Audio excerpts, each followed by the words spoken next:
নমস্কাৰ, মই মনোজ কলিতা। অমূল্য অসমৰ জৰিয়তে আজি মই মোৰ জীৱনৰ কথা ক'ম। সেইদিনা আছিল 2012 চনৰ 15 জুন। হাইস্কুল শিক্ষান্ত পৰীক্ষাৰ ফলাফলৰ ঘোষণাৰ দিন। ভয় আৰু উৎকণ্ঠাত গোটেই নিশাটো মোৰ টোপনি অহা নাছিল। পঢ়াত সিমান বেয়াও নাছিলোঁ মই। সেয়ে মোৰ লগতে সকলোৱে একেটা কথাই ভাবিছিল। ককাইদেউ, তই চিন্তা নকৰিবি, সি ভাল ৰিজাল্ট কৰিবই।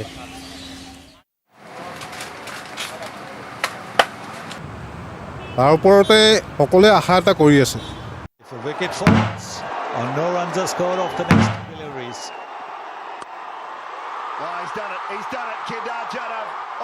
অঞ্চলটোলৈ গৌৰৱ কঢ়িয়াই আনিব সি। তহঁতানো কিমান খেলকে খেলো আৰু চাচোন, অলপ কিতাপ পঢ়, তাৰ নিচিনা হ'ব লাগিব। কিন্তু তেনেকুৱা একো নহ'ল মোৰ। নটিছ বৰ্ডৰ 3য় বিভাগৰ তালিকাতহে আহিল মোৰ নাম। সেই একেখিনি মানুহৰে কথা বতৰাবোৰ সলনি হ'ল এইবাৰ। মই আগতেই গম পাইছিলোঁ ফাৰ্ষ্ট ডিভিজন পোৱাটো ইমান সহজ নহয়। মই সেইকাৰণে কওঁ, মোবাইল পিটিকি থাক, তাৰ নিচিনা হ'লে নহ'ব। পঢ়া শুনা অলপ কৰ।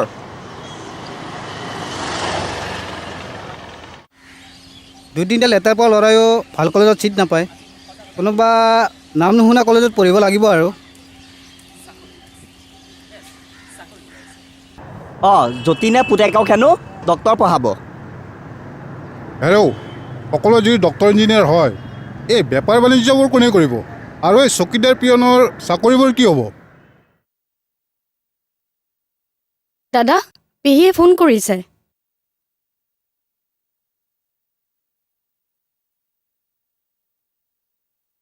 কওক। আমাৰ জোনে ফাৰ্ষ্ট ডিভিজন পালে। 4টাত লেটাৰ। তোৰ কেইটাত?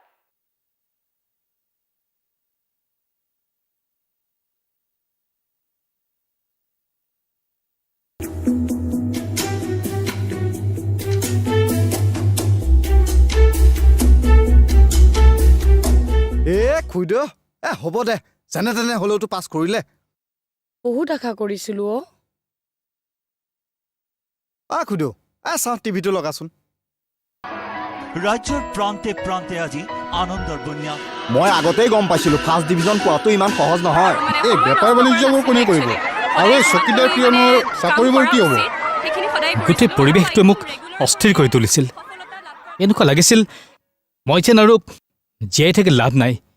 হিচাপে মই গৌৰৱান্বিত। তাইৰ সাফল্যত সঁচাকৈ পিতৃ মাতৃ নিজৰ ল'ৰা ছোৱালীৰ উন্নতিৰ কাৰণে বহুতো কষ্ট কৰে, চিন্তা কৰে। গতিকে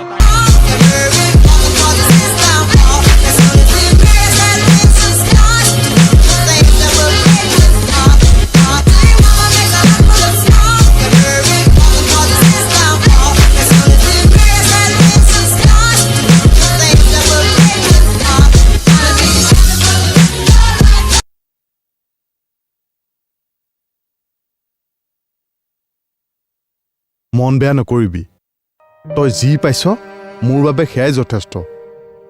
মাৰ্কশ্বিটৰ নম্বৰকেইটাই এখন ভাল কলেজত এডমিশ্যন পোৱাতহে সহায় কৰিব। জীৱন গঢ়াৰ চাবিকোছা এতিয়া তোৰ হাততে আছে। লক্ষ্য স্থিৰ কৰ, মনলৈ দৃঢ়তা আন। ফাৰ্ষ্ট ডিভিজন নোপোৱাকেও জীৱনত সফল হ'ব পাৰি, আৰু তই পাৰিবি। আৰু সেইখিনি বিশ্বাস অন্ততঃ তোৰ ওপৰত মোৰ আছে।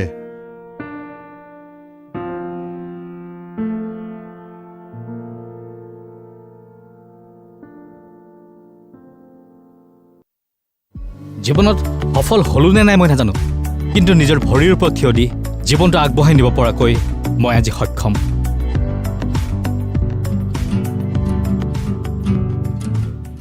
দেউতাকৰ এষাৰ মাত্ৰ কথাই মনোজৰ জীৱনলৈ পৰিৱৰ্তন আনিলে। হাইস্কুল শিক্ষান্ত পৰীক্ষাৰ ফলাফল ঘোষণা হৈ গ'ল। সন্তোষজনক ফলাফল নোপোৱাৰ বাবে কেইবাজনো ছাত্ৰ ছাত্ৰীয়ে আত্মহত্যা কৰিলে। 2 এতিয়াও সন্ধানহীন। উচ্চতৰ মাধ্যমিকৰ ফলাফল ঘোষণা কৰাৰ দিন ওচৰ চাপিছে। ফুলিব ধৰা কেইটামান ফুল যাতে আকৌ কলিতে মৰহি নাযায়, তাৰ বাবে আহক আমি প্ৰতিজন অভিভাৱক, প্ৰতিজন চুবুৰীয়া হওঁ মনোজৰ দেউতাকৰ দৰে। তেওঁলোকক সমালোচনা কৰাতকৈ উৎসাহ দিওঁ, জীৱন গঢ়াৰ উৎসাহ।